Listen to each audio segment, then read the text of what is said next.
Halo kawan-kawan penonton Indo Progress TV. Berjumpa lagi kita di acara Jumatan Indo Progress TV.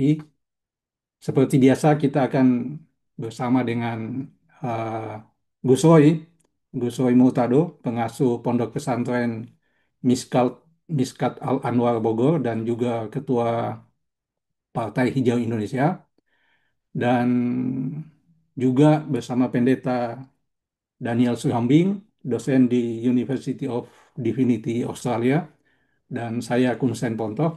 Eh, halo, apa kabar? Gus Roy sama Bung Daniel, Pendeta Daniel. Baik. Alhamdulillah sehat.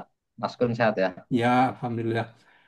Nah, ya, ini dalam pertemuan kita yang di episode keempat ini kita akan mendiskusikan satu topik yang sangat penting, sangat krusial, dan ini menyangkut kehidupan banyak orang yang lintas agama, lintas kelas, lintas etnis, lintas ras, lintas nasionalitas, ya, melintasi semuanya lah, ya. Ya, ini soal lingkungan. Ya, soal lingkungan ini menarik karena eh, bahkan di kalangan Marxisme ini dianggap sebagai isu yang bukan isu klasik, ya. Kalau dalam Marxisme itu kan isu klasiknya adalah krisis ekonomi, perang, ya, terus kemudian kemiskinan, ketimpangan, ketidakadilan sosial, kolonialisme, imperialisme. Nah, lingkungan ini isu yang dianggap modern atau isu yang dianggap kontemporer dalam Marxisme, walaupun dianggap beberapa kalangan menganggap ini sebenarnya isu yang sudah lama dibicarakan bahkan oleh Marx dan Engels sendiri, tapi di dalam program politik ini dianggap sebagai isu yang kontemporer. Nah, eh, kenapa ini menjadi penting? Karena bahaya yang ditimbulkan oleh eh, situasi lingkungan kita saat ini yang sudah dalam kondisi yang emergensi gitu. Ada yang bilang bahwa tidak peduli kamu melakukan atau terlibat dalam perusakan lingkungan atau tidak, apakah kamu aktif melakukan perusakan atau pasif saja, apakah kamu kaya, miskin, beragama atau tidak beragama. Kalau banjir datang, ya habis semuanya. Ya. Kalau air laut meningkat beberapa derajat saja, tenggelam semuanya. Ya. Kalau kebakaran masif terjadi, hangus semuanya. Tidak peduli siapa yang berpartisipasi aktif di dalam uh, proses pendegradasian kondisi lingkungan itu.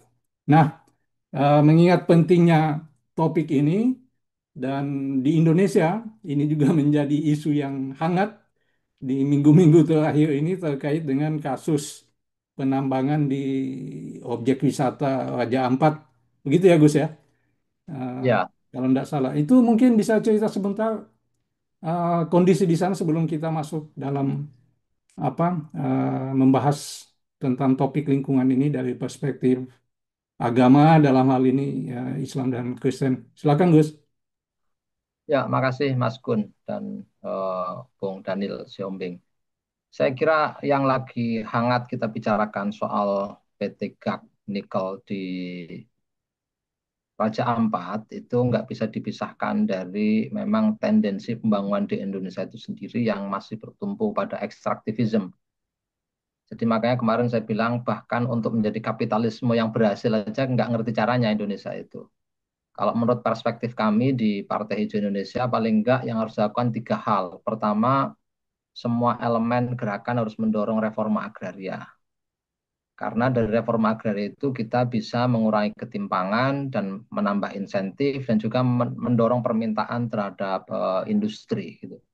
Orang yang nggak punya duit, akhirnya punya duit, akhirnya bisa punya permintaan pada industri. Melalui reforma agraria juga nantinya yang disebut oligark ya, kita sendiri nggak terlalu suka pakai istilah oligark ya. Kelas kapitalis ini bisa kita lucuti sedikit-sedikit itu kuasaannya karena mereka menguasai lahan yang sangat besar. Yang kedua, menetapkan pajak progresif. Bayangkan kalau 2% saja 20% ya dari orang terkaya di Indonesia itu pajak progresifnya cukup besar untuk jaminan sosial, layanan sosial dan lain sebagainya. Dan yang ketiga menaikkan upah gitu. Nah, apa hubungannya dengan eksploitasi atau kalau bahasanya Marx itu ekspropriasi ya, ekspropriasi terhadap alam itu ini yang menjadi problem. Tadi Mas Kun sudah bilang bahwa memang daya dukung lingkungan kita baik dalam skala global maupun nasional udah nggak memungkinkan.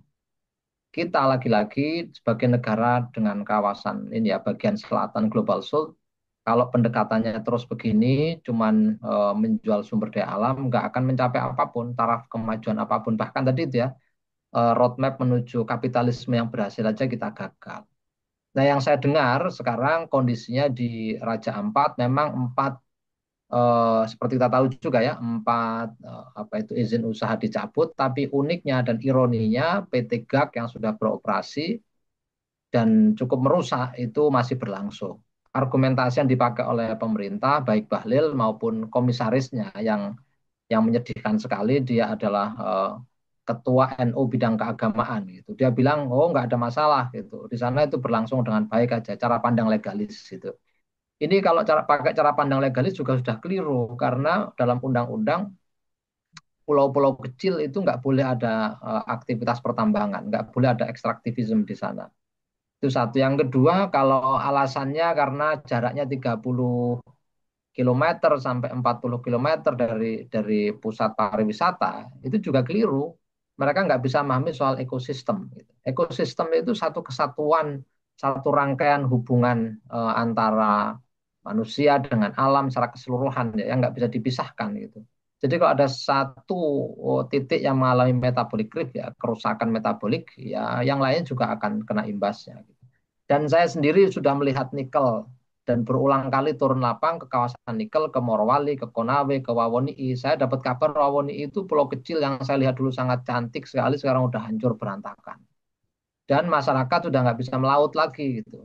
Dan anehnya di Sulawesi Tengah dan Sulawesi Tenggara ada beberapa kasus nelayannya suruh berhenti.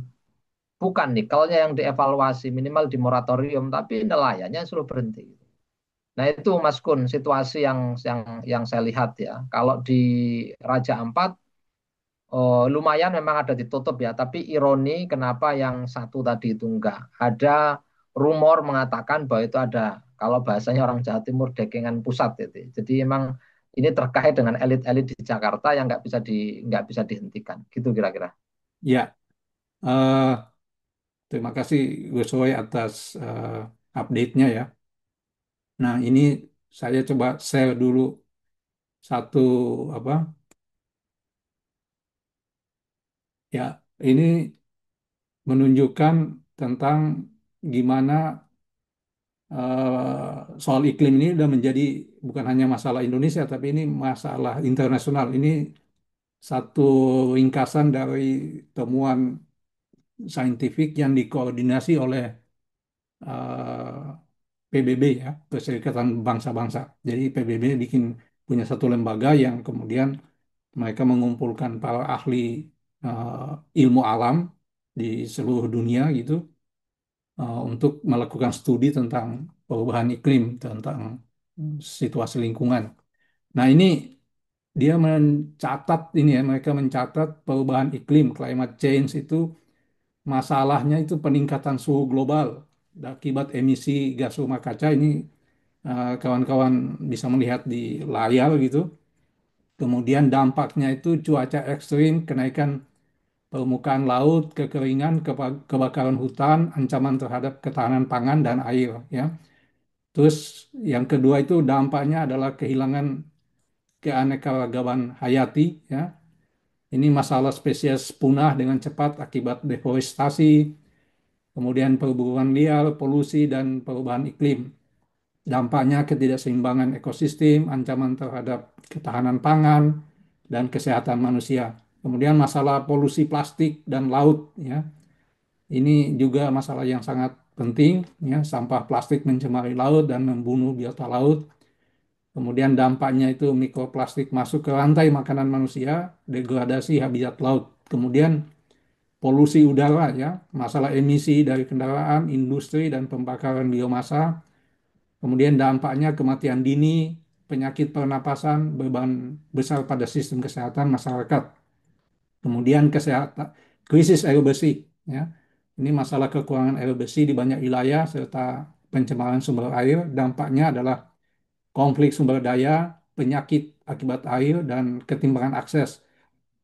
Kemudian soal eksploitasi sumber daya alam secara tidak berkelanjutan, masalah ekstraksi berlebihan untuk industri, pertambangan, minyak, logging yang tadi disebutkan oleh Gus Roys dalam kasus Raja Ampat. Kemudian dampaknya itu adalah kerusakan habitat, konflik lahan, pencemaran, dan sebagainya. Kita tahu kalau ada konflik-konflik kayak gini, pasti penduduk setempat, penduduk lokal, masyarakat adat atau siapapun yang tinggal di situ yang pasti kalah gitu ya. Dan negara dan pemerintah pasti lebih banyak dengan alasan eh, perkembangan ekonomi, pembangunan ekonomi, kemajuan ekonomi, pembukaan lapangan kerja itu pasti akan membela eh, kelas kapitalis di bidang lingkungan dan eh, kekerasan menjadi bagian yang internal ya, inheren dalam konflik seperti ini. Kemudian kebakaran hutan dan deforestasi. Ya, semua ini tercermin dalam tujuan pembangunan berkelanjutan dan seterusnya. Jadi eh, ini adalah masalah yang apa? Yang sudah menjadi apa? Concern global gitu ya. Dari berbagai ideologi sebenarnya, dari berbagai perspektif ini sebenarnya sudah menjadi concern. Kalangan liberal juga bicara soal ini, kalangan progresif ya, kiri juga bicara soal ini. Mungkin perbedaannya di soal solusi saja, tetapi prinsipnya adalah masalah lingkungan ini sudah menjadi isu yang uh, dipertanyakan dan di konsensus hampir konsensus bersama ini harus segera ditangani gitu. Nah, terkait dengan perbincangan kita soal bagaimana kalangan agamawan melihat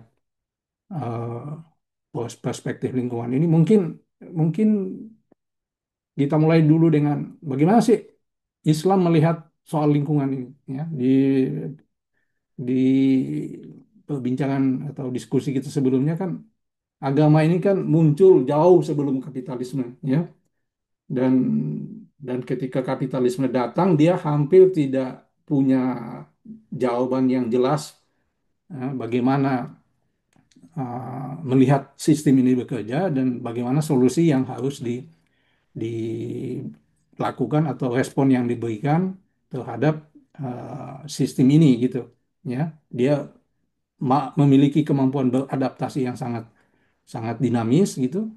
Uh, tetapi soal bagaimana seperti yang saya bilang tadi bagaimana dia melihat sistem ini menganalisisnya dan memberikan solusinya itu uh, tidak terlalu kelihatan dengan jelas. Nah, soal lingkungan lebih lagi gitu ya, karena ini soal sepertinya soal baru dari akibat dari perkembangan kapitalisme gitu. Silakan, mungkin Gus Roy dulu memulainya. Ya, kalau Islam sendiri jauh-jauh hari sudah menyampaikan bahwa manusia itu bukan owner ya. Islam itu bukan pemilik bumi. Kalau kita membaca Mustafa Syibai atau membaca Hasan Hanafi, pemilik semuanya ini Tuhan. Makanya kalau dalam sosialisme Islam itu mereka mengatakan, ya sebenarnya nggak ada konsep kepemilikan. Kepemilikan itu baru dikreasi oleh moda produksi tertentu. Kalau moda produksinya itu apa sekarang kapitalisme ya tendensinya kapitalis gitu ya. Kalau sebelumnya adalah feudalis ya feudal gitu. Model tata kelolanya feudal gitu. Termasuk konsep kepemilikannya. Jadi Islam jauh-jauh hari sudah mengingatkan bahwa manusia itu bukan owner, makanya disebut khalifah gitu. Menjadi wakil khalifatullah fil ardi, menjadi wakilnya di Tuhan di bumi, memang diminta untuk memanfaatkan bumi tapi tidak dengan cara merusaknya gitu. Makanya ada peringatan dan disebutkan secara lugas bahwa kalau ada kerusakan di muka bumi pasti manusia. Dhaharul fasadu fil barri wal bahri bima kasabat aydin nas. Pelakunya pasti manusia. Kalau ada kerusakan di muka bumi pasti pelakunya manusia. Tapi seperti Mas Kun tadi sampaikan, pada zaman dulu Islam hadir belum ada kapitalisme, belum ada moda produksi kapitalisme. Nah ini masih diterjemahkan atau ditafsirkan lebih prospektif dan progresif. Betul memang pelakunya manusia, tapi tidak semua manusia gitu. Nggak semua manusia terlibat dalam kerusakan ini, tapi ada satu sistem yang memungkinkan kerusakan ini menjadi sangat brutal, dramatis, dan nggak pernah terjadi sebelumnya di luar sistem moda produksi kapitalisme. Nah, menurut saya ini juga selaras dengan tradisi Marxis ya. Marx sendiri itu mengatakan sejak awal gitu. Engels juga di teksnya Engels, tapi nggak bisa saya bacakan, saya nggak hafal redaksinya. Yang intinya adalah kita itu mesti memakai bumi dengan cara bijaksana, kira-kira begitu. Bahkan disebutkan kalau kita memakai bumi ini karena bukan pemiliknya, kita harus mewariskannya dengan lebih baik untuk generasi sesudahnya. Bonipatres familias kata Marx ya, menyinggung satu pandangan dari bahasa Latin ya, Bonipatres familias. Kita harus menjadi keluarga yang baik. Keluarga yang baik itu yang mewariskan sesuatu yang baik gitu ya. Ini persis dalam agama Islam gitu. Nah, yang kedua, Islam sudah membahas soal siapa perusaknya itu gitu. Perusaknya tadi manusia gitu. Tapi bentuk-bentuk kerusakannya nggak dijelaskan gitu. Misalnya Tuhan mengatakan nggak suka dengan orang yang membuat kerusakan. Kerusakan itu di beberapa tafsir yang saya baca itu yang ganggu orang, terus nggak berlaku adil kepada tetangganya, kepada saudaranya gitu. Belum sampai pada tahap yang nggak ada waktu itu ya, penjelasan para mufasir juga nggak bisa menjelaskan kerusakan seperti sekarang, mungkin terkaget-kaget itu. Kalau mufasir itu hidup pada hari ini itu terkaget-kaget itu. Nah, itu yang mesti kita tafsirkan lebih maju. Memang disebutkan soal tendensi kerusakan dilakukan oleh manusia, tapi siapa manusianya, orang-orang yang berbuat zalim, ya cuma itu aja.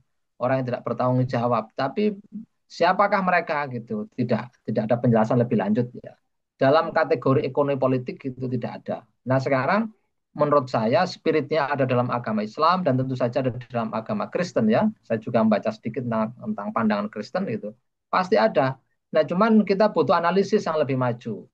Nah, karena itu tradisi Marx menurut saya menjadi relevan sekali hari ini untuk menggenapi spirit agama tadi. Karena memang dunia ini sudah nggak memadai lagi seperti Mas Kun sampaikan tadi, temuan objektif ya yang oleh sahabat saya Gus Ulil disebut fearmongering, disebut sebagai wokeism, alarmism, nakut-nakutin gitu.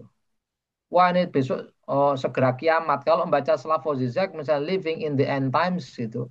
Ya kayaknya memang mau kiamat beneran kalau nggak diselamatkan bumi ini gitu loh. Yang ngomong begitu justru Zizek gitu yang jelas Marxis. The dangerous philosopher in the West gitu ya. Yang dianggap berbahaya di muka bumi ini. Nah ini masalahnya terus kayak gini-gini terus kita dianggap nakut-nakutin. Padahal faktanya yang lain lagi misalnya temuan UNICEF ya itu juga menjelaskan bahwa ada beberapa titik kawasan yang akan menjadi kawasan paling terdampak di muka bumi oleh oleh krisis iklim gitu ya. Kawasan extremely high risk.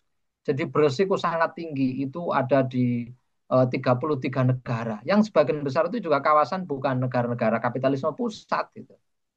Nah ini dalam kondisi yang nggak ada turbulensi aja rakyat udah hidupnya susah. Protar-protar yang harus dilindungi oleh Nahdlatul Ulama ini gitu. Malah nggak diurus oleh Nahdlatul Ulama ini. Sebagian besar jamaahnya NU ini kan ya perotar-perotar ini kan buruh-buruh itu yang diupah murah gitu. Nah itu atau mereka yang bahasa sekarang itu masuk namanya internal refugees.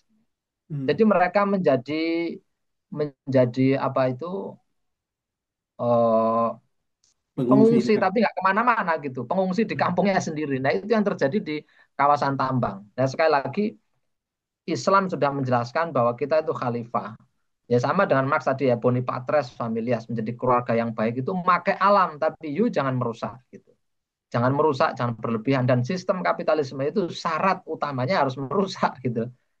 Jadi mengeksploitasi sayangnya begini ya, ini sedikit ini otokritik juga terhadap tradisi lingkungan, gerakan lingkungan. Seringkali ngomongin lingkungan itu nggak ngelihat manusianya. Kalau dalam tradisi Marx itu alam manusia juga bagian dari alam gitu loh. Jadi ketika buruh-buruh di sub itu juga, kalau kita baca Engels ya, the condition of working class in England gitu ya, orang-orang yang mau dihisap di Inggris zaman dulu sama sekarang, ya sama-sama brutal ya, sekarang lebih brutal jangan-jangan kan, nah itu. Nah itu juga harus kita lihat sebagai bagian dari kerusakan lingkungan, karena manusia juga bagian dari lingkungan. Gitu kira-kira. Jadi emang Islam sejak awal sudah mengingatkan kita nggak boleh merusak lingkungan, harus menggunakannya sebaik mungkin. Ayatnya banyak, nanti saya sebut satu-satu deh gitu. Kalau emang dibutuhkan biar kelihatan beneran Islam gitu ya, Bung Daniel ya. Ya kurang lebih begitulah ya. Yang Ya, jelas Allah menyukai orang yang berbuat kebaikan. Berbuat ya, kebaikan dalam konteks sekarang ya menyelamatkan hidup seluas-luasnya. Gitu kira-kira. ya. Nah, Bung Daniel, ini kan eh, masalah dominasi terhadap alam ini kan sebenarnya adalah produk pencerahan kan. Eh, jadi sebelum pencerahan manusia dibilang didominasi oleh alam, didominasi oleh kekuatan eksternal, ya, yang membuat manusia kemudian tidak bisa mewujudkan kemanusiaannya yang sejati, tidak bisa mengemansipasi dirinya gitu. Dan karena itu ketika terjadi pencerahan, maka formulasinya dibalik. Manusialah yang menjadi tuan terhadap dirinya, manusialah yang harus memutuskan apa yang menjadi kebutuhannya, bagaimana mengelolanya, dan bagaimana mewujudkannya sehingga dia bisa mencapai emansipasinya itu. Nah, salah satu titik krusial dari pencerahan ini kan adalah eh, menolak keberadaan kekuatan eksternal itu. Kekuatan eksternal itu adalah bisa alam dan bisa juga Tuhan gitu, ya kan? Nah, tetapi kemudian kita ketahui bahwa kerusakan lingkungan ini ya akibat pencerahan ini adalah produk pencerahan ini. Kapitalisme kan adalah produk pencerahan gitu. Nah, ini sebenarnya meandaikan bahwa agama karena kerusakan lingkungan ini semakin diakselerasi, semakin dipercepat oleh pencerahan, maka sebenarnya agama itu memberikan sumbangan ketika lingkungan ini belum belum mengalami kerusakan parah seperti yang terjadi di zaman pencerahan ini. Gitu. Jadi bukan sesuatu yang yang unik, bukan sesuatu yang aneh kalau agama sebenarnya punya sumbangan, punya kontribusi terhadap perbaikan lingkungan atau pelestarian lingkungan. Itu bagaimana kira-kira Bung Daniel? Wah, menarik ini. Karena kalau dari kami yang belajar teologi justru yang sering disalahkan itu agama karena kerusakan lingkungan, apalagi agama-agama Abrahamik karena dianggap antroposentris. Misalnya di tahun 60-an atau 70-an itu ada terkenal Lynn White ya yang menulis oh kerusakan lingkungan ini karena agama-agama Abrahamik ini antroposentris ya karena kisah penciptaannya itu kan ah, manusia menjadi sentral di situ di dalam kisah penciptaan. Sementara agama-agama sebelumnya eh, kurang antroposentris seperti agama. Tapi kalau dibandingkannya dengan pencerahan, ya jelas ya. Kalau dibandingkannya dengan pencerahan. Nah, baik yang mengkritik agama dari sisi itu tadi antroposentrisme atau pencerahan yang lebih antroposentris lagi, saya pikir eh, kita perlu menyadari juga bahwa ide-ide itu perkembangannya nggak bisa diabstraksikan dari perkembangan sosiohistoris ya. Ini kan analisis yang kita pakai ya. Jadi ada kekuatan dan perkembangan moda produksi yang mengkondisikan perkembangan ide-ide itu. Misalnya oke, katakanlah kalau ada kritik agama antroposentris begitu kan, agama Abrahamik. Tapi kenapa selama ratusan tahun atau bahkan ribuan tahun ya, lebih sedikit ya, agama Abrahamik itu mendominasi sebagian besar wilayah di dunia. Kenapa kita tidak temukan krisis iklim yang seperti sekarang begitu? Itu kan artinya ada faktor lain selain antroposentrisme dari agamanya itu, ya. Jadi ada faktor moda produksi juga, revolusi industri, kelahiran kapitalisme di eh, akhir abad 19 ya. Itu. Jadi itu perlu dipertimbangkan juga saya pikir.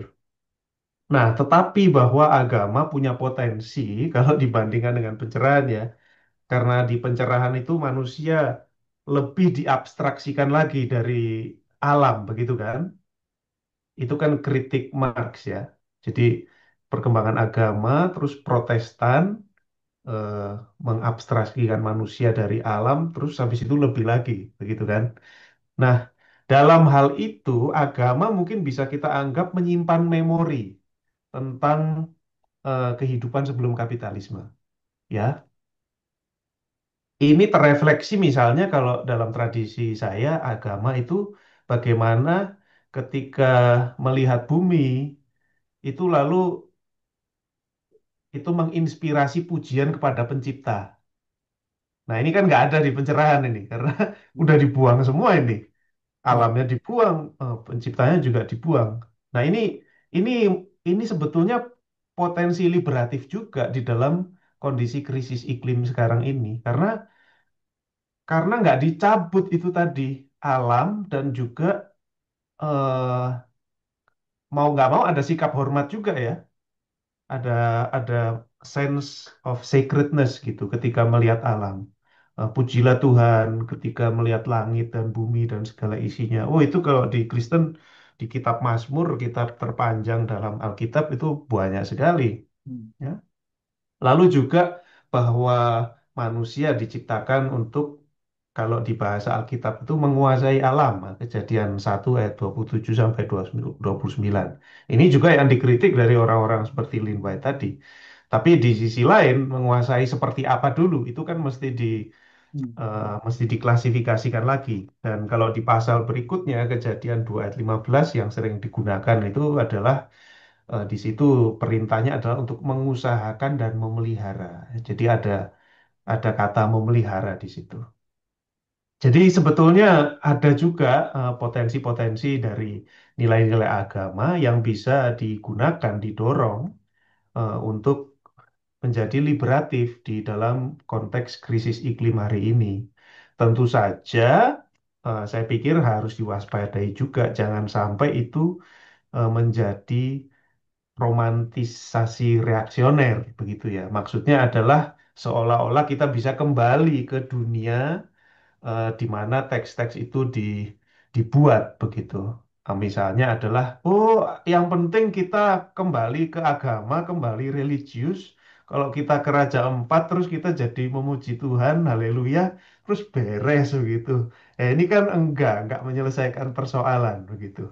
Artinya harus juga melihat ada kekuatan-kekuatan apa di dunia ini yang mendorong sehingga apa yang terjadi di Raja Empat ini bukan hanya sebuah insiden, tapi adalah memang suatu proses yang terus-menerus berjalan. Nah, ini nggak bisa kalau kita tidak melakukan analisis sosial, dan mana Marxisme sebetulnya menolong kita untuk melihat bahwa ekspropriasi alam itu bukan suatu insiden, tapi itu memang bagian inheren dari sistem yang ada bekerja di dunia kita sekarang. Dan saya akan tutup dengan yang populer dari agama itu Paus Fransiskus ya di tahun 2015. Meskipun solusi yang dia tawarkan nggak Marxis di situ bukan revolusi ya, solusinya itu reformis. Tapi ada kesadaran analisis seperti itu bahwa ini adalah masalah sistemik ya. Tidak bisa kita memisahkan masalah lingkungan ini dari masalah sosial. Eh, dan bagaimana kekuatan yang merusak alam ini adalah kekuatan yang sama yang juga memiskinkan banyak orang. Itu dulu mungkin dari saya. Ya, ini ini menarik sekali ya. Dan apa yang dibilang Daniel tadi bahwa agama sebenarnya menyimpan memori tentang bagaimana uh, dia bisa berkontribusi di dalam pelestarian lingkungan, tapi pada saat yang sama juga ada ada seruan untuk memanfaatkan ya, memanfaatkan alam gitu. Di Islam juga kalau kalau saya tidak keliru kan hal-hal seperti ini juga terjadi kan. Misalnya ada seruan untuk menjaga alam, ya, jangan membuat kerusakan di bumi gitu. Tetapi manusia itu diciptakan untuk menjadi khalifah di bumi, ya itu menjadi khalifah di bumi ini pencerahan banget gitu loh, iya kan.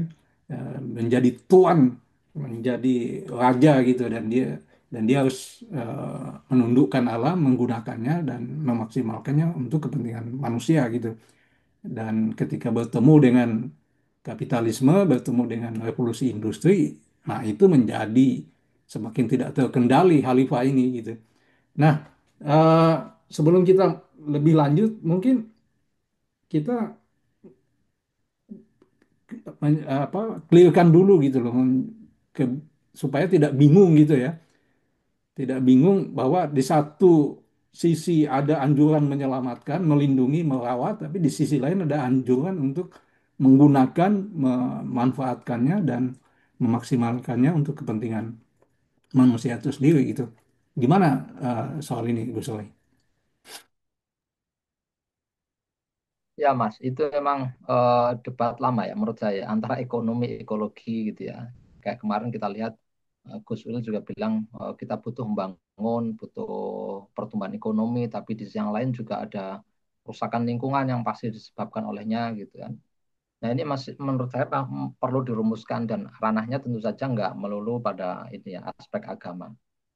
Kalau dikait-kaitkan tentu saja bisa disambungkan, termasuk tadi misalnya pandangan yang sangat antroposentris antara agama dengan modernisme gitu, atau warisan dari pencerahan yang meletakkan manusia sebagai epicentrum dari seluruh ini ya kesadaran dan juga pusat dari jagat raya misalnya ya. Ya bisa jadi iya, tapi juga saya pikir tafsirnya mesti yang diperluas Mas Gun kalau dalam agama ya. Nah, pembangunan itu mestinya apa gitu? Penjelasan dari pembangunan itu apa? Apakah mesti pertumbuhan? Ya ada orang ngomong di growth, ada ngomong ditambahin sekarang di growth communism gitu, di growth yang komunis gitu misalnya. Apakah itu selaras enggak dengan kebutuhan manusia hari ini gitu? Itu memang harus menurut saya harus dikoreksi bersama, dihitung, dikalkulasi dunia yang mau kita wujudkan itu semacam apa gitu. Nah ini yang menurut saya nggak ketemu. Sama juga misalnya ukuran-ukuran kemaslahatan kalau ngomong di fikih ya, kemaslahatan atau manfaat itu apa gitu. Manfaat itu mesti ukurannya adalah ekonomistik gitu. Karena bertemu dengan sistem kapitalisme, orang yang dianggap eh, baik gitu, yang punya duit gitu. Orang yang berhasil ya yang menghasilkan sebanyak-banyaknya. Nah, itu yang menurut saya mesti dikoreksi. Kalau tidak, ini seruan Tuhan juga apa ya, peringatan Tuhan akan terbukti gitu. Kalau di Al-Qur'an ada dalam surat Al-Baqarah ayat 11 itu bunyinya wa idza qila lahum la tufsidu fil ardi qalu innama nahnu muslihun. Nah, ketika Tuhan berkata kepada mereka, janganlah kamu berbuat kerusakan di bumi, mereka jawabnya qalu ya, innama nahnu muslihun, sesungguhnya kami hanyalah orang-orang yang melakukan kebaikan. Nah, ini kan mm, aneh ya gitu. Melakukan kebaikan tapi merusak gitu, membiarkan ekstraktivisme berlangsung tanpa kontrol, terus kemudian eksploitasi terhadap tenaga kerja yang tanpa ampun. Nah, ini mesti dikoreksi gitu. Karena tujuan agama apapun lah ya, apapun tafsirnya, baik nanti itu tadi ya bisa dikaitkan dengan eh, pengalaman manusia modern dalam tradisi pencerahan dengan Islam sebagai khalifah gitu. Secara teoritik bisa dikaitkan, tapi apapun tujuan agama itu, kalau dalam agama itu kan maslahah amah, kebaikan untuk semuanya dan menciptakan cinta kasih di muka bumi, menjadi rahmat bagi seluruh alam. Nah, apakah moda produksi yang berlangsung hari ini, sistem ekonominya, praktek kebijakannya, itu sudah sejalan dengan visi besar Islam tadi? Kalau tidak, jangan-jangan seperti tadi dikatakan Al-Quran dalam surat Al-Baqarah ayat 11. Mereka cuma mengatakan innama nahnu muslihun. Semuanya kami berbuat kebaikan, berbuat baik. Padahal sebaliknya mereka membuat kerusakan. Nah, tafsir ini yang harus dipertarungkan ya, diperebutkan gitu. Sayangnya kalau saya yang ngomong gitu ya Mas ya, itu selalu nanti itu dibilang wah ini Semaun yang ngomong itu kiri ini ya gitu. Atau tudingannya bahkan sekarang Wahabi lingkungan gitu loh. Itu yang bahaya karena mereka menganggap Roy ini pasti tokenisme gitu. Jadi dia sudah punya kerangka berpikir sendiri terus dunia dipaksa untuk kerangka pikirnya. Padahal nggak begitu gitu. bukti-bukti saintifik dari semua apa itu studi mengatakan memang daya dukung lingkungan nggak mungkin kan. Sudah nggak mungkin kan, makanya makanya kapitalisme pun mau dibikin green kan, green capitalism. Apa itu pembangunan berkelanjutan, pertumbuhan berkelanjutan itu pun mengalami dilema-dilema saya pikir. Yang nggak bisa diabaikan tentu saja daya dukungnya gitu. Ini kan kondisi materialnya. Kalau dalam tradisi Marx itu kan lihat kondisi materialnya gitu. Kondisi materialnya mengatakan nggak mungkin kan ini gitu. Nah kalau dipaksain ya hancur beneran karena prediksi dunia PBB juga mengatakan bahwa 1,5 derajat akan lebih cepat.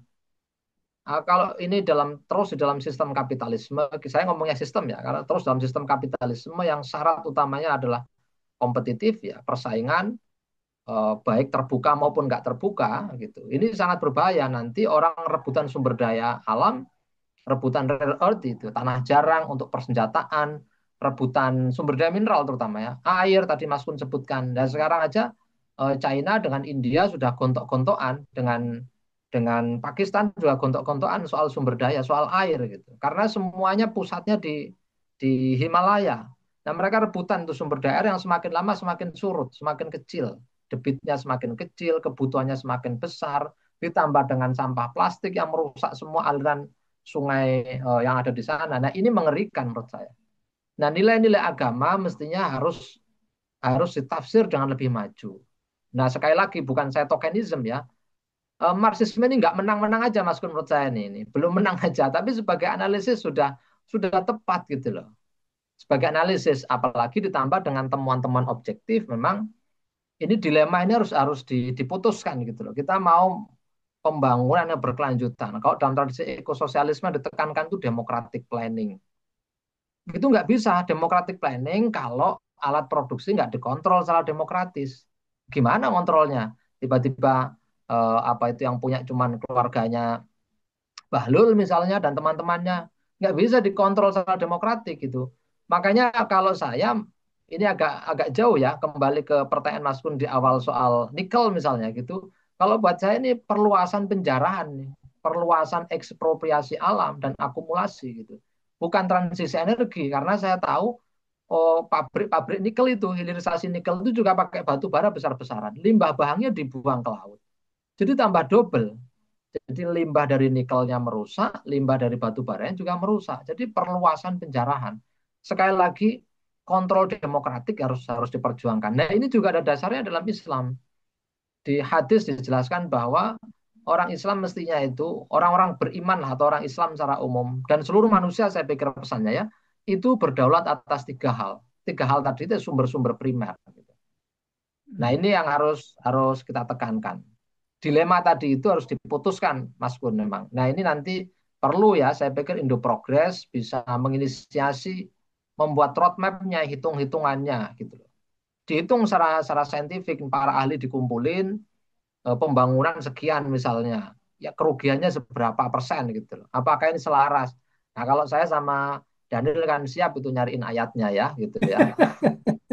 Yang cocok dan bukan cocokologi emang ya harus penyelamatan intinya itu kan penyelamatan makosid al syariah itu penyelamatan jadi nggak ada tujuan dari syariah kalau nggak ada penyelamatan. Hmm. Nah, yang juga menjadi bahan bahan perdebatan itu adalah gini,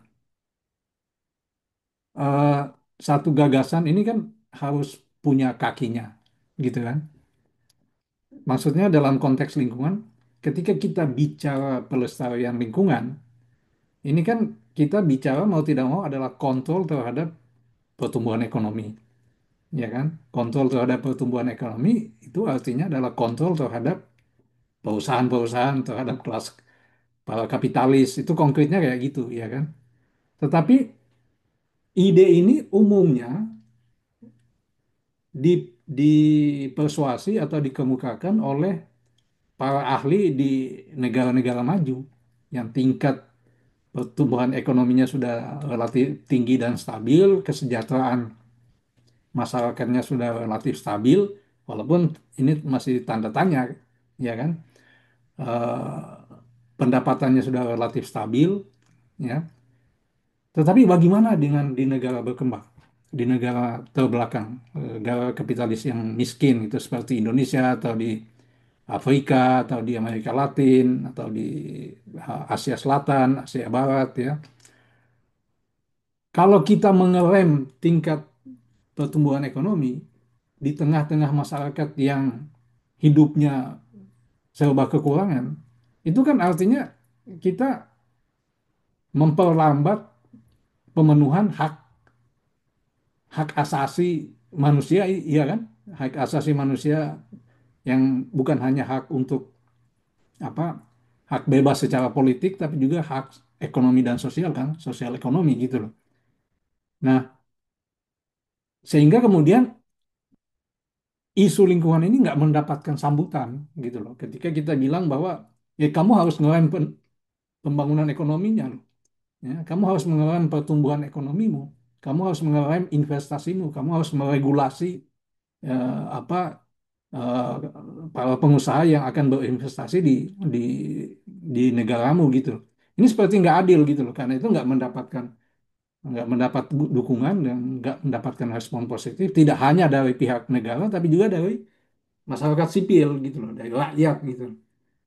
Makanya di beberapa tempat kita sering menemukan ketika ada proyek masuk, ada perusahaan masuk, orang itu terbelah gitu kan. Ada yang nggak setuju dan ada yang senang karena dapat pekerjaan, dapat lapangan pekerjaan, dapat peningkatan upah dan seterusnya gitu. Nah, Bung Daniel, gimana agama melihat soal eh, bahwa gagasan tentang pelestarian lingkungan, ya, mengerem tingkat pertumbuhan ekonomi atau the growth itu yang istilahnya tadi yang disampaikan oleh Gus Roy itu bisa mendapatkan dukungan, bisa mendapatkan respon positif baik dari negara maupun terutama dari rakyat di negara-negara yang terbelakang atau miskin seperti Indonesia gitu. Ya, terima kasih Bung Kun. Wah, pertanyaannya Bung Kun ini ya susah kalau dijawab pakai agama ya. Gimana jawabnya pakai agama? Saya pikir pertama-tama mungkin nanti saya akan kembali ke agama, tapi mungkin secara umum berdulu ya. Saya pikir eh, pertama betul memang saya sekarang tinggal di Australia, saya merasakan betul itu ya dari retorika-retorika Green Movement yang tidak sadar ketimpangan akan dunia pertama dengan dunia ketiga itu terasa terasa betul, terasa betul. Eh, tetapi di sisi lain, saya pikir kita semua sama-sama familiar ya bahwa gerakan yang pro lingkungan ini nggak cuma ada di gerakan di dunia pertama begitu. Ada juga gerakan-gerakan yang sosial yang pro lingkungan di dunia ketiga. Misalnya kita sebut Bolivia ya dengan eh, MAS begitu, atau di Kuba juga kita bisa lihat reforestasi yang luar biasa begitu. Eh, di beberapa negara yang lain juga kita bisa lihat. Eh, jadi saya pikir eh, tidak bisa kita pertama-tama betul ada bias dunia pertama, tapi tidak bisa semata-mata kita eksklusikan eh, gerakan lingkungan itu hanya milik dunia pertama. Soal detailnya seperti apa, nah ya itu nggak ada di kitab suci ya. Tapi saya bisa mungkin hubungkan dengan kitab suci seperti ini. Ini semua kan sebetulnya kita ngobrol apa semua ini kan terkait dengan kontrol ekonomi, kontrol alat-alat produksi, ya kan? Gimana kita mau menghentikan masalah pertambangan itu, lah, wong yang berkuasa di pemerintah yang menguasai alat-alat produksi, yang menguasai lahan-lahan, ya kan? Mereka yang punya kekuatan untuk membangun partai, untuk mempengaruhi politisi dan lain sebagainya. Jadi ini kan terkait dengan kontrol alat-alat produksi yang akhirnya juga terkait dengan kontrol atas institusi politik, kontrol atas rencana atau planning ekonomi, begitu. Nah, ini kan nggak dipisahkan semuanya. Nah, jadi akar masalahnya, let's say, private property lah ya, kepemilikan pribadi. Nah, itu sebetulnya saya menduga di Al-Quran juga ada. Tapi kalau di Alkitab sebetulnya itu ditentang oleh Alkitab. Ya, misalnya saya akan ambil dari Imamat pasal 25. Ya. Imamat pasal 25 itu ditulis di situ ayat 23, tanah jangan dijual mutlak karena akulah pemilik tanah itu. Nah, ini maksudnya Tuhan di sini ya, Allah. Sedang kamu adalah orang asing dan pendatang bagiku. Jadi semua orang, semua manusia itu, bahkan itu tadi untuk orang Israel ya sebetulnya yang kalau di Alkitab tuh agak diistimewakan, itu bahkan nggak dianggap. Jadi kepemilikan mutlak atas tanah, katakanlah itu alat produksi ya, itu nggak ada, justru sangat ditentang. Dan kalau dibaca lanjutannya, kenapa itu ditentang? Karena tanah itu mesti didaya gunakan untuk kepentingan orang banyak, khususnya orang-orang yang miskin. Jadi orang-orang yang timpang, yang apa janda-janda, anak-anak, fakir-fakir miskin. Nah, ini saya pikir yang eh, apa namanya sangat bisa dipergunakan untuk berkonfrontasi dengan kapitalisme yang kita hadapi sekarang. Itu betul-betul bertentangan secara prinsipil. Meskipun di teks ini dulu nggak ada ya, kapitalisme belum ada semua. Tapi bisa kita tarik benang merahnya itu sebetulnya bertentangan struktur sosial yang kita hadapi saat ini, di mana orang bisa punya lahan ratusan hektar, terus bisa mengontrol pemerintahan dan mengeruk kekayaan sebanyak-banyaknya tanpa peduli efeknya penambangan itu untuk orang-orang lokal sekitar seperti apa dan bagaimana memiskinkan banyak orang. Dan ketika masalah private property ini di apa namanya diatasi, ya ada kekayaan yang didistribusikan, ya saya pikir masalah yang dihadapi, dilema yang tadi diajukan oleh Mas Kun itu juga juga beres begitu loh. Itu loh dari saya. Terima kasih. Ya, ini menyambung penjelasannya Pendeta Daniel ya. Mungkin di sini letaknya itu, uh, Gus Hoy. Kenapa Gus Olil itu bilang peduli lingkungan tuh boleh, tapi Wahabi lingkungan itu nggak boleh, gitu loh. Ya. Karena dia masih di dalam asumsi saya, dia masih beranggapan bahwa loh kalau kita nggak ngapa-ngapain gitu, kita mau mau berhenti gitu, kita berhenti membangun, ya kan? Kita berhenti memajukan perekonomian kita, kita berhenti memakmurkan masyarakat kita, mengangkat level kondisi sosial masyarakat yang masih miskin ke level yang lebih baik secara ekonomi dan sosial gitu loh. Tapi karena itu bukan dia menolak soal isu lingkungan, tetapi ya peduli, tapi jangan jangan ditolak mentah-mentah gitu loh. Nah, gimana ini soal soal apa dilema ini dan eh, lanjutkan apa yang disampaikan oleh Pendeta Daniel tadi, Gus.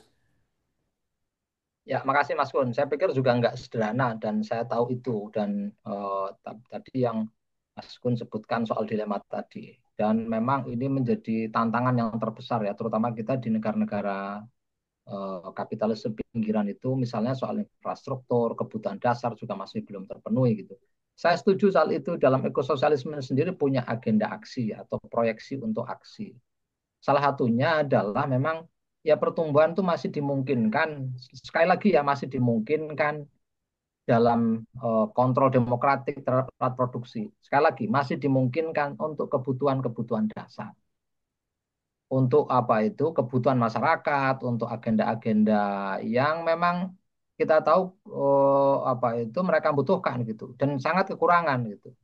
Dan juga ada tanggung jawab global. Ini tentu saja agak utopis ya. Tanggung jawab global misalnya eh, proyeksi untuk aksi dalam ekososialisme itu yang ditawarkan misalnya teman-teman di kapitalisme pusat yang tertarik atau satu suara untuk menyelamatkan lingkungan dari perspektif Marsian itu juga punya tanggung jawab untuk ngasih share itu ya pendanaan terhadap terhadap perbaikan taraf hidup di kawasan di selatan yang selama ini menjadi korban gitu.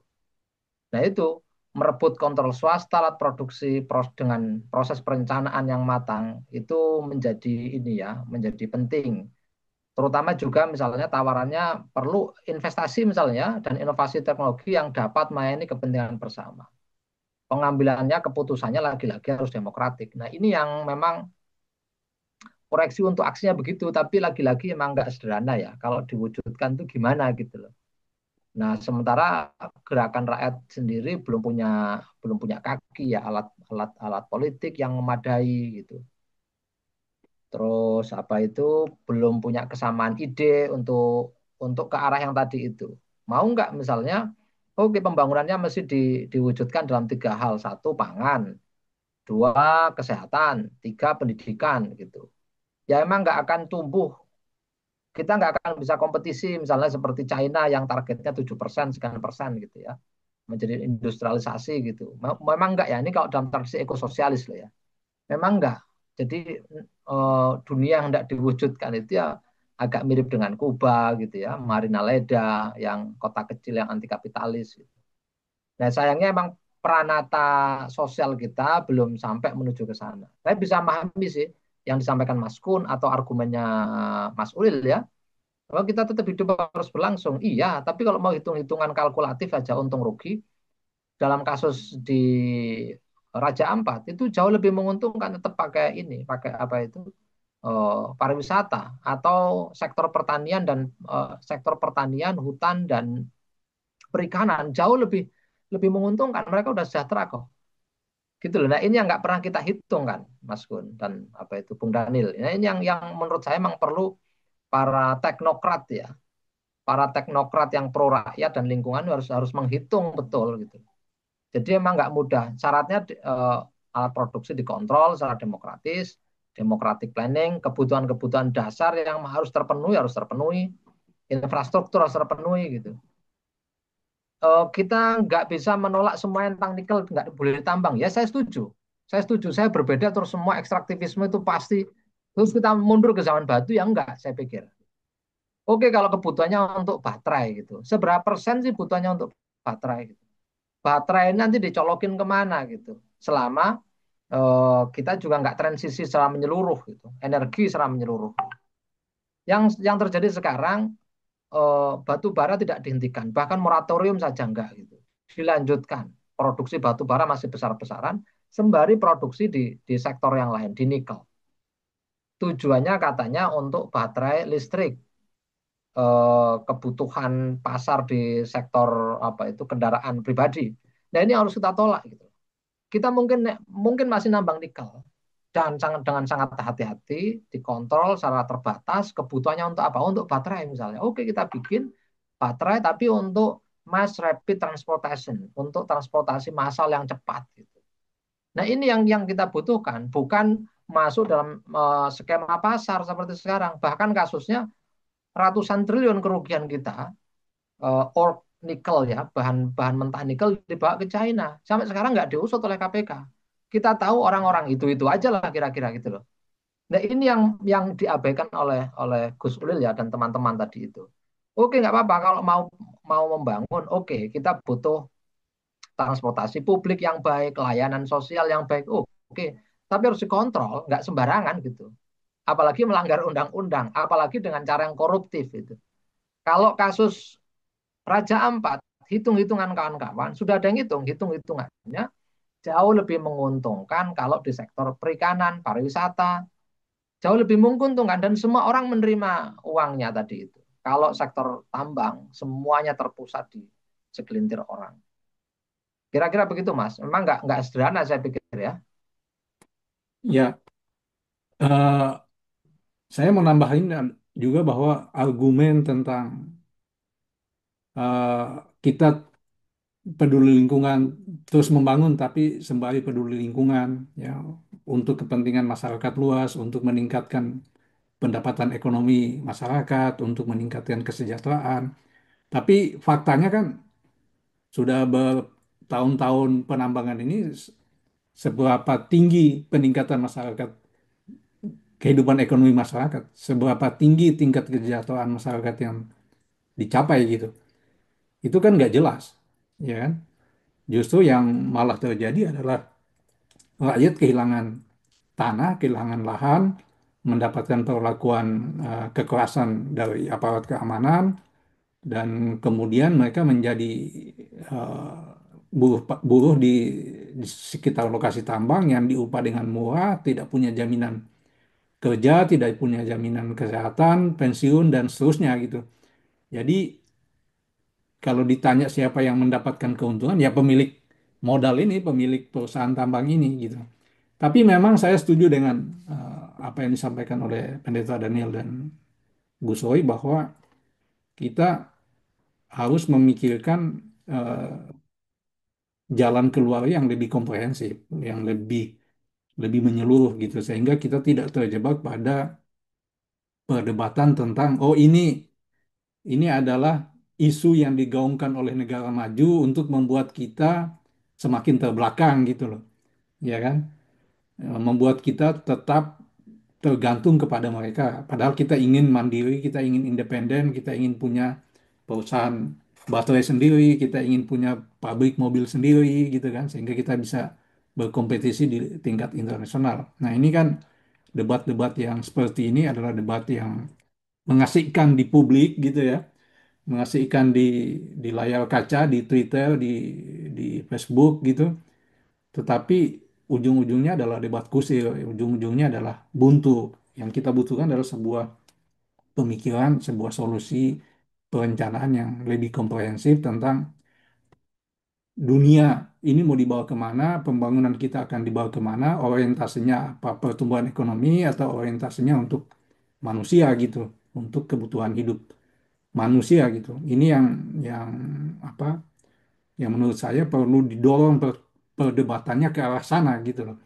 Bukan perdebatan yang seperti yang sedang terjadi saat ini gitu. Walaupun itu sah-sah saja ya, orang mau berdebat apa saja silahkan gitu. Tapi sembari kita berdebat, kita juga tahu bahwa dalam kehidupan nyata sehari-hari ya rakyat di lokasi penambangan itu semakin sulit kehidupannya, lingkungannya, lingkungan alamnya semakin rusak gitu, yang tidak bisa dijamin, tidak bisa diselesaikan dengan perdebatan saja gitu.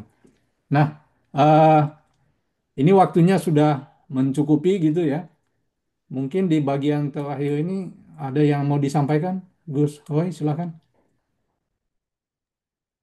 Ya, saya pikir sederhana. Pertama-tama emang secara keseluruhan ya di gerakan rakyat. Saya nggak mengajak di luar gerakan rakyat. Yang di gerakan rakyat mesti mendorong tadi Mas Kun sampaikan harus ada upaya untuk merumuskan kemana dunia yang hendak kita wujudkan. Itu juga mesti bisa yang kedua ya menjadi alat konsolidasi kita.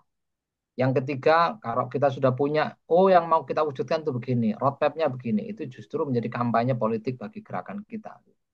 Dan saya pikir oligarki bukan berarti nggak bisa dikalahkan ya, atau kelas kapitalis itu. Sejauh ini kita juga melawan secara sporadis itu, atau mengkritik saja, tapi nggak menyiapkan roadmap-nya, gagasan utuhnya seperti apa yang kita tawarkan, pandangan-pandangannya yang secara utuh itu seperti apa, baru diturunkan menjadi agenda programatik yang jelas. Tanpa ke sana, kita setuju dengan Mas Gun, kita akan debat kusir yang nggak akan sampai kemana-mana. Dan terakhir menurut saya, peran agama menjadi sangat penting di Indonesia, terutama kita tahu dalam kasus nikel kemarin itu, yang saya sangat kecewa, terus terang sangat kecewa karena Gus Yahya mengatakan keterlibatan Gus Fahrur atau Kiai Fahrur itu adalah urusan pribadi. Ini menyedihkan buat saya. Itu menunjukkan nggak ada tata kelola ya dalam pengelolaan organisasi, mana yang boleh dan tidak boleh dilakukan gitu. Oke, orang boleh bekerja, tapi nggak boleh dalam situasi yang merugikan banyak orang misalnya, atau masih debatable. Jadi agama mesti diperkuat dalam gerakan sipil itu, gerakan rakyat, agama nggak bisa nggak harus terlibat dan menjadi narasi penting yang nggak bisa kita pisahkan karena kondisi materialnya masyarakat kita adalah masyarakat agama. Nah, menyelaraskan kepentingan gerakan yang sering kali masih dianggap jelek gitu ya, dicurigai berbahaya gitu, berentangan dengan agama harus kita tepis bersama. Justru ini menunjukkan gerakan rakyat, terutama perspektif Marsian itu nggak berentangan sama sekali dengan agama. Justru bisa saling berselaras untuk menyelamatkan bumi, untuk menyelamatkan dunia hari ini yang sedang porak-poranda. Kira-kira begitu Mas Kun, terima kasih. Ya, silakan Pendeta Daniel. Ya, kalau dari saya mungkin untuk umat-umat Kristen ya perlu diingat bahwa kekristenan ini sebetulnya telah sering dalam sejarahnya dijadikan narasi pendukung untuk kapitalisme, untuk ekspropriasi alam ya. Misalnya di Australia sendiri waktu itu ada Perdana Menteri yang sangat religius, Tony Abbott namanya. Dia menggunakan ayat yang sama tadi bahwa perintah dari kejadian untuk menguasai alam itu membuat kekristenan itu sebenarnya bertentangan dengan gerakan hijau. Ya, tapi kita di sini perlu menyadari ya bahwa Alkitab itu punya banyak nuansa. Selain untuk menguasai alam tadi, dari kejadian 1 ada juga kejadian 2 yang bisa mengimbangi, yaitu untuk mengusahakan dan memelihara Taman Eden pada waktu itu. Tetapi saya pikir yang lebih kuat dari itu sebetulnya adalah Imamat 25 yang tadi saya kutip itu. Bahwa dalam Alkitab sendiri ada penentangan yang kuat terhadap konsep kepemilikan pribadi. Ya. Dan bahwa ada kepemilikan bersama yang harus menyejahterakan banyak orang. Saya pikir kita perlu merefleksikan secara serius sistem apa kira-kira di dunia ini yang dimungkinkan, yang modern, yang sesuai dengan kondisi sosiohistoris sekarang, yang selaras dengan itu. Dan buat saya itu adalah sosialisme. Kemudian satu lagi mungkin ini karena bahas agama ya perlu ada ayat-ayat ya. Satu lagi mungkin saya pikir Roma 8 sebetulnya Roma 8 ayat 19 itu penting. Di situ dikatakan sebab dengan sangat rindu seluruh makhluk menantikan saat anak-anak Allah dinyatakan ya. Menantikan itu kalau terjemahannya lebih harafiah itu sebetulnya kalau di bahasa Inggris itu groaning, tapi sebetulnya secara lebih harafiah itu seperti ibu yang melahirkan, ibu yang kesakitan melahirkan. Jadi seluruh makhluk ya menantikan momen keselamatan dari Tuhan. Nah, di sini menariknya itu apa kita bisa temukan apa yang kalau teolog Brasil pembebasan ya Leonardo Boff pernah bilang itu the cry of the earth and the cry of the poor ya. Jadi the cry of the poor itu sejalan dengan the cry of the earth. Ini nggak bisa dipisahkan kedua ini. Dan Leonardo Boff ini adalah teolog yang mempengaruhi dan konsultannya Paus Fransiskus sebetulnya. Aku itu. Jadi penting sekali ini the cry of the earth dan the cry of the poor ini nggak bisa dilepaskan. Jadi waktu kita melihat krisis lingkungan, kemudian Raja 4, jangan lupakan juga the cry of the poor, ya. Jangan lupakan juga jeritan orang miskin karena keduanya nggak bisa dipisahkan. Dan saya percaya ya sosialisme bisa menjawab kedua jeritan itu. Terima kasih. Ya, terima kasih Gus Roy dan Pendeta Daniel. Jadi kalau sebelum-sebelumnya kita bilang bahwa agama dan Marxisme itu punya banyak kesamaan seperti kesamaan dalam soal pembebasan manusia, kesamaan dalam soal penciptaan keadilan, ya, kesamaan dalam soal kesetaraan. Nah, lingkungan ini konkretnya gitu, ya. Dalam isu lingkungan ini kesamaannya konkret. Anda mau bilang bahwa orang Marxis itu anti Tuhan kek, tidak percaya agama kek, ya, dan Anda mengakui Anda itu soleh, ya, taat beribadah. Kalau diserang banjir, mati dua-duanya gitu, ya. Diterpa oleh kebakaran, hangus milik semua dari dua orang yang dianggap dianggap yang yang yang kafir maupun yang beriman ini habis semuanya gitu. Sehingga eh, ada tuntutan bersama, ada kebutuhan bersama untuk memikirkan secara serius, bekerja sama secara serius, ya, melintasi klaim-klaim yang sebenarnya masih menjadi tanda tanya besar untuk keselamatan kita bersama, untuk keselamatan dan keamanan bumi di mana kita tinggal saat ini dan untuk anak cucu kita di masa yang akan datang. Sekali lagi terima kasih Gus Roy dan Pendeta Daniel. Semoga diskusi kita, perbincangan kita kali ini mendatangkan manfaat, bisa memberikan inspirasi kepada kawan-kawan penonton Indo Progress. Dan sekali lagi, salam, sampai jumpa.